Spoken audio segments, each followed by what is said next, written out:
and bad behavior. Lesson 83 example. What impression would it give if? अगर ऐसा होता है तो इम्पैक्ट क्या होगा। तो देखिए ये सारी चीज़ें आपको दी हुई इंग्लिश में, मैं इसका ट्रांसलेशन बता देती हूँ ताकि आप इजीली अंडरस्टैंड कर लो इसको। अब first one, you stand in the Q. आप देखिए एक लाइन में खड़े हैं और लाइन का मतलब ये होता है कि आप ये जानो कि आपके सामने कौन है और आपके पीछे कौन है। और इसका एडिशनल क्वेश्चन ये है कि अगर कोई भी शख्स अगर लाइन में खड़ा है और उसने वो लाइन तोड़ दी तो फिर आप भी उस लाइन में रहोगे कि नहीं रहोगे। तो देखिए इसका इम्पैक्ट क्या होगा। अगर आप लाइन में खड़े हो तो लोग भी लाइन में खड़े रहेंगे। अगर किसी भी शख्स ने लाइन तोड़ दी, किसी भी पर्सन ने, तो दूसरा पर्सन भी वैसे ही करता है और आपका भी मन नहीं करेगा कि मैं क्यों लाइन में खड़ा रहूँ, कोई आगे जा रहा है पीछे जा रहा है तो मैं ऐसा क्यों करूँ। तो इसका इम्पैक्ट बहुत बुरा पड़ने वाला है, ठीक है। नाउ द सेकेंड वन, अगर आप बहुत तेज़ बात करते हो और नॉइज़ पोल्यूशन क्रिएट करते हो तो इसका इम्पैक्ट क्या पड़ेगा। इसका इम्पैक्ट यही पड़ेगा कि जो बच्चा जिसका एग्ज़ाम होने वाला है वो डिस्ट्रैक्ट हो जाएगा, या फिर कोई सोना चाहता है तो सही से सो नहीं पाएगा।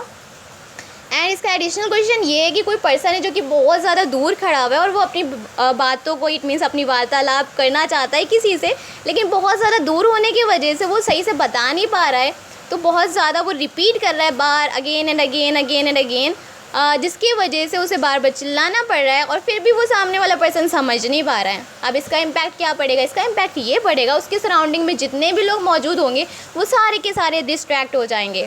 Okay, now the third one, अब फॉर एग्जांपल कोई भी पर्सन जो आपके पीछे आ रहा है तो आप उसके लिए दरवाज़ा खुला रखोगे या फिर बंद कर दोगे। अब इसको हम एक थोड़ा सा इमेजिन करके समझते हैं कि फॉर एग्जांपल आप रूम में एंट्री करने वाले हो और आपने देखा रूम का दरवाज़ा बंद है, तो आपने दरवाज़ा खोला एंड देन आपने एंट्री की, फिर आपने देखा पीछे से भी कोई आ रहा है, तो आप वो दरवाज़ा बंद कर दोगे या आप उसको पकड़े रखोगे कि दूसरा भी पर्सन आ जाए उसके बाद बंद करो। तो इसका इम्पैक्ट यही पड़ेगा कि अगर आपने पकड़े रखा तो जो दूसरा पर्सन आ रहा है वो आपकी रेस्पेक्ट करेगा एंड देन आपका बॉन्ड अच्छा हो जाएगा। वो कहेगा ओ माय गुडनेस, ये तो मेरी बहुत रेस्पेक्ट करता है इसलिए इसने मेरे लिए दरवाज़ा खुला रखा। इसका एडिशनल क्वेश्चन ये है कि अगर कोई आपके लिए दरवाज़ा खुला रखता है तो आपको कैसे फ़ील होगा। तो इसका इम्पैक्ट क्या पड़ेगा। तो ऑब्वियस सी बात है कि अगर आपके लिए कोई दरवाज़ा खुला रखता है तो आपको भी बहुत ज़्यादा अच्छा फील होने वाला है। एंड देन इसका इम्पैक्ट यही पड़ेगा कि आपका और उसका बॉन्ड अच्छा हो जाएगा। अगर आप फ्रेंड हो तो आपकी फ्रेंडशिप बहुत ज़्यादा स्ट्रॉन्ग होने वाली है। नाउ तो हम फोर्थ की बात करते हैं। आप खाना चबाते वक्त बोलते नहीं हो। और थोड़ा सा इसका एडिशनल क्वेश्चन क्या है, अगर आप खाना खाते वक्त चबाते नहीं हो तो बहुत अच्छी बात है, इससे आपका डाइजेस्टिव सिस्टम बहुत ज़्यादा अच्छा होने वाला है एंड देन आप जो भी खाओगे वो इजीली आपकी बॉडी में लग जाएगा उसका न्यूट्रिशन। और खाना खाते समय बोलना नहीं चाहिए, इससे अच्छा इम्पैक्ट पड़ता है। इसका एडिशनल क्वेश्चन ये है कि आप सपोज़ करें कि आप अपनी फैमिली के साथ या अपने दोस्तों के साथ कुछ खा रहे हो एंड देन आपसे कोई क्वेश्चन पूछा जाता है तो आप क्या करोगे। तब आप इंतज़ार करोगे कि आपके मुंह में जो खाना है आप उसको चबा लो उसके बाद आंसर दो, या फिर आप मुंह में आपके खाना और आप बोलना शुरू कर दो, या फिर हर बार आप ऐसे ही करोगे कि आप बार बार इंतज़ार कर रहे हो कि वो खाना मैं अपना पूरा मतलब कि चबा लूँ एंड देन उसके बाद उसका आंसर दूंगा। तो मेरे अकॉर्डिंग तो इसका आंसर यही है कि आप पहले अच्छे खाना च्यू कर लो, इट मीन्स अच्छे से चबा लो एंड देन उसका आंसर दो। इसका इम्पैक्ट क्या पड़ेगा। इसका इम्पैक्ट यही पड़ेगा कि अगर आपके मुंह में खाना है और आपने बोलना शुरू कर दिया तो लोग, एक तो पहली बात तो आपकी बात नहीं समझ पाएंगे क्योंकि आपके मुंह में खाना और आप बोल रहे हो, ठीक है। सेकेंड थिंग ये होगी कि आपने जो खाना खाया है वो आपके लिए हेल्थ के लिए ख़राब हो जाएगा। इट मीन्स दैट वो मुंह के अंदर है, अब ईसोफेगस से किसी दूसरी पाइप में चला गया तो प्रॉब्लम क्रिएट होने वाली है ना। तो ये भी इम्पैक्ट अच्छा नहीं होने वाला है। नाउ अब हम फिफ्थ की बात कर लेते हैं। You bite nails and scratch body parts. अगर आपको आदत है जैसे कि नाखून चबाने की या फिर बॉडी में स्क्रैच करने की तो इसका इम्पैक्ट क्या पड़ेगा। जो लोग आपको देखेंगे वो आपको फ्रेंड बनाने की कोशिश नहीं करेंगे और आपसे डिस्टेंस क्रिएट करेंगे। इसका एडिशनल क्वेश्चन देख लेते हैं। If you are outside somewhere your body is itching badly what would you do. और फॉर एग्जांपल आप घर के बाहर हो और आपकी बहुत ज़्यादा बुरी तरह से खुजली हो रही है तो आप क्या करोगे। तो अकॉर्डिंग टू यू और मी आप क्या करना चाहोगे। अगर आपने कहा कि मैं खुजला लूँगा और या फिर आपने कहा कि मैं नहीं खुजलाऊँगा, तो अगर आपने खुजला लिया तो इसका इम्पैक्ट ये पड़ेगा लोग आपको घूर घूर के देखने लगेंगे, और अगर आपने नहीं खुजलाया तो इसका इम्पैक्ट ये पड़ेगा कि आप अनकंफर्टेबल फील होगे, बार बार इधर उधर ऐसे करोगे। ओके, ना थोड़ा सा और नीचे आते हैं 6 नंबर पे। You pick your nose and teeth. अगर आपको आदत है अपनी नाक और अपने दांत छूने की तो इसका इम्पैक्ट क्या पड़ेगा। वैसे आपको आदत है, हाँ आदत है, तो इसका इम्पैक्ट ये पड़ेगा कि लोग आपसे थोड़ा डिस्टेंस बना के रखेंगे कि भाई कहीं उंगली मेरे भी टच कर दी ना। अगर आपकी आदत नहीं है तो फिर आपके लोग थोड़ा क्लोज़ रहेंगे, हो सकता है आपके फ्रेंड सर्कल बड़ा हो जाए जल्दी से ना। इसके एडिशनल क्वेश्चन की हम बात कर लेते हैं। यू आर आउटसाइड हैं, फॉर एग्जांपल आप घर से बाहर हो और आपने कुछ खाया और आपके दांत में कुछ फंस गया। अब जब तक कि वो ये होता है ना कि इंसान के दांत में जब तक कि वो चीज़ होती है वो अनकंफर्टेबल फील करता है, तो आप क्या करोगे कि उसको निकालोगे कि नहीं निकालोगे। अगर आप उसको निकालोगे तो लोग आपको देखेंगे घूर घूर के और कहेंगे ओ माय गुडनेस ये कैसा पर्सन है। या फिर अगर आप नहीं निकालोगे तो इसका इम्पैक्ट ये पड़ेगा कि आप पूरी जो आपका रास्ता है घर से बाहर जाने का या फिर आप अपने दोस्तों के साथ अनकंफर्टेबल फील करने लगोगे, क्योंकि आप बहुत ज़्यादा अनकंफर्टेबल फील कर रहे हो कि आपके दांत में कुछ फंसा है। Okay, now the 7th one, you do not spit in public places. आप पब्लिक प्लेसेस पे नहीं थूकते हो। अगर आप नहीं थूकते तो बहुत ज़्यादा अच्छी बात है, लोग आपकी रेस्पेक्ट करेंगे, और अगर आप थूकते तो आपकी रेस्पेक्ट नहीं करेंगे। इसका एडिशनल क्वेश्चन ये है, why do people do this, are there any ways to reduce this. इसका एडिशनल क्वेश्चन ये है कि क्या ये लोग क्यों करते हैं और इसको कम करने का कोई तरीका है। तो ये लोग इसलिए करते हैं ताकि वो अपना टाइम बचा सके। वो सोचते हैं कौन कॉर्नर ढूंढे, कौन डस्टबिन ढूंढे, कौन क्या क्या ढूंढे। ऐसा करो जहाँ मौका मिले बस चौका मार दो। एंड इसका कम करने का तरीका ये, या तो आप लोगों को अवेयर कराएं या फिर punishment. Now 8 1, you do not sneeze बर्फ विदाउट कवरिंग योर फेस। अगर आप जब भी आपकी छींक आती है या फिर आपको डकार आती है तो आप मुंह को कवर करके ही ऐसा करते हो, तो ये बहुत अच्छी बात है। इसका इम्पैक्ट ये पड़ने वाला, लोग आपकी रिस्पेक्ट करेंगे, और अगर आप ऐसा नहीं करते तो आपके लोग रिस्पेक्ट नहीं करेंगे कि पता नहीं कैसा पर्सन है जब देखो जब छींक देता है और सॉरी भी नहीं बोलता है ना। एडिशनल क्वेश्चन की बात करें, व्हाई इज़ दिस नेसेसरी। अब ये इंपॉर्टेंट क्यों है। अब देखिए ये इंपॉर्टेंट इसलिए है क्योंकि अगर आप ऐसा नहीं करते हो तो बहुत ज़्यादा अनहाइजीनिक फील होता है कि आपने छींका एंड देन उसमें, आप समझ रहे हो ना हमारी बात को, तो हैंकरचीफ लेके ही करना है ऐसा।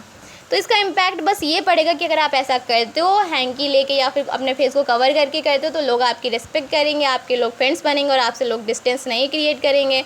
और अगर आप ऐसा नहीं करते तो लोग आपसे दूरी बना के रखेंगे ना। The situation be, your uncle has just given a sweater vest for your birthday, you absolutely dislike the colour, what will you do. आपके अंकल ने आपको बर्थडे पे एक स्वेटर गिफ्ट ही दिया है लेकिन उसका कलर आपको बिल्कुल भी नहीं पसंद है, अब आप क्या करोगे। तो ये आप पे डिपेंड करता है कि आप क्या करोगे। या आप ये कर सकते हो कि उसको रख लो एंड देन अगर आप उसको कलर पसंद नहीं है तो आप उसको रखे रहो, कभी कभी पहन लेना। या फिर अगर कुछ लोग होंगे कि नहीं अंकल आपने मेरे को कैसा दे दिया, मेरे को तो ये चाहिए नहीं था, मेरे को बिल्कुल भी कलर पसंद नहीं है।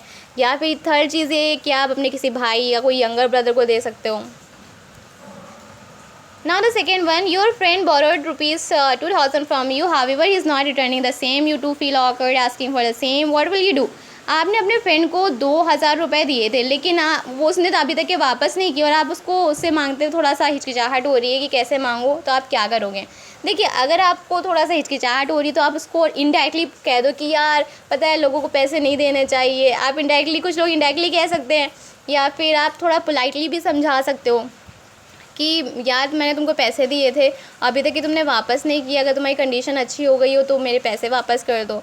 तो बहुत सारे वेज़ होते हैं कहने के। आप पोलाइटली वाला पहले यूज़ कर सकते हो, अगर पोलाइटली वाले में नहीं माने तो आप थोड़ा सा रूडली भी यूज़ कर सकते हो। Now the third one, your group start gossiping about a classmate, you decided to be a part of the group but do not participate in the gossip, did you something wrong, did you do something wrong, why not. अब for example आपकी class में जो है gossip चल रही है, गपशप चल रही है और आपने उसका पार्ट बनने का क्या किया, पार्टिसिपेट। आपने सोचा कि अब मैं भी इसमें पार्टिसिपेशन लूँगा और आपने डिसाइड कर लिया, डिसीज़न ले लिया। अब आप ये सोचो कि अब मैंने कुछ गलत किया, क्योंकि आप उसकी गॉसिप्स में पार्टिसिपेट नहीं करो। इट मीन्स आप गपशप तो नहीं कर रहे हो लेकिन आपने उसमें पार्टिसिपेट ले लिया, उन लोगों के साथ बैठ गए। तो आपने ये गलत किया, और गलत किया तो क्यों किया, और नहीं किया तो गलत क्यों नहीं किया। देखिए आपको पहली बात तो पार्टिसिपेट करना ही नहीं चाहिए था। वो लोग बात कर रहे तो उनको करने देते, अब आपने उनको कंपनी दे दी और आप गपशप में भी पार्टिसिपेट नहीं करो, तो इतना तो आपने अच्छा काम किया लेकिन आपको उसमें पार्टिसिपेशन ही नहीं लेना चाहिए था। अगर कोई गलत काम हो रहा है तो हमको उसमें पार्टिसिपेशन ही नहीं लेना चाहिए था। अब ये है कि ये तो बात वही हो गई ना कि एक कमरे में कुछ गलत काम हो रहा है, आप ये बोल रहे हो मैं कमरे में जाऊँगा लेकिन गलत काम नहीं करूँगा, तो आपको कमरे में क्यों जाना है। बात वहीं पर फिनिश, आप कमरे में ना एंट्री मारो। नाउ हम 4th पे आ जाते हैं।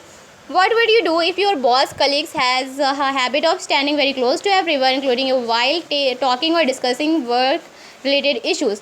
अब फॉर एग्जांपल आपके बॉस या कलीग्स को आदत है कि वो बहुत ज़्यादा क्लोज होकर बात करें, तो इस पर आप क्या करोगे? तो पहले तो आप उनको पोलाइट वे में समझा दो कि मेरे को ये सारी चीज़ें पसंद नहीं हैं, और फिर भी ना माने तो आप उनकी कंप्लेन कर सकते हो. Now the fifth one of the people you know dresses well but wears far too much cologne. Another smells as if he doesn't shower at all. What is the right way to be around them? Should this be addressed and how? अब आपको ये बताना है कि एक people है जो अच्छे काफ़ी मतलब कि अच्छे कपड़े पहनता है, लेकिन वो कोलोग्ने बहुत ज़्यादा यूज़ करता है. हाँ, कोलोग्ने एक टाइप का परफ्यूम होता है जिसकी स्मेल थोड़ी सी अजीब टाइप की होती है, मतलब कि फॉरेनर्स ज़्यादा यूज़ करते हैं. अनदर स्मेल कैसी आती है उसके पास से ऐसी स्मेल आती है कि उसने बहुत ज़्यादा शावर लिया नहीं है बहुत दिनों से, इसीलिए वो इतना ज़्यादा परफ्यूम यूज़ कर रहा है. एंड अब आप ये बताएं, अब उसके पास रहने का क्या तरीका है, या फिर आप उसको कैसे समझा सकते हो? तो आप उससे कह सकते हो कि यार सुनो, रोज़ नहाना सेहत के लिए बहुत अच्छा हो सकता है और तुम्हें रोज़ नहाना चाहिए. आप डायरेक्टली मत बोलो कि तुम्हें रोज़ नहाना चाहिए, आप इसे इनडायरेक्टली बोल सकते हो कि रोज़ नहाना हमारी सेहत के लिए बहुत अच्छा होता है, इससे ये चीज़ें होती हैं, हम बहुत सारी बीमारियों से दूर रहते हैं, हमें फ्रेश फील होता है. तो ऐसे कह के आप उसको समझा सकते हो.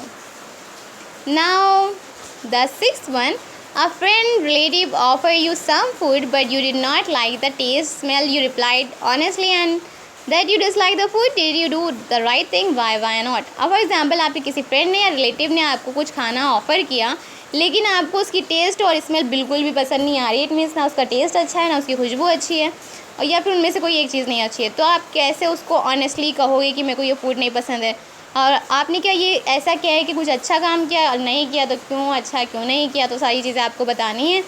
तो देखिए, अगर आपको कोई इंसान ऐसे कर रहा है ना ऑफ़र की जिसका टेस्ट और स्मेल नहीं अच्छी है, तो आप उससे ऑनेस्टली बोल दो कि यार मेरा मन नहीं है खाने का, मेरे को थोड़ा सा कुछ अजीब सा टेस्ट लग रहा है, या फिर मेरे को थोड़ी अजीब सी स्मेल लग रही है. ऐसा करो तुम खा लो, या फिर ऐसा करो तुम भी थोड़ा सा अवॉइड करो इसको खाना, मे भी शायद कोई इशू हो गया और इसके साथ. ऐसे करके आप थोड़ा पोलाइट वे में बता सकते हो. And thank you for listening to me.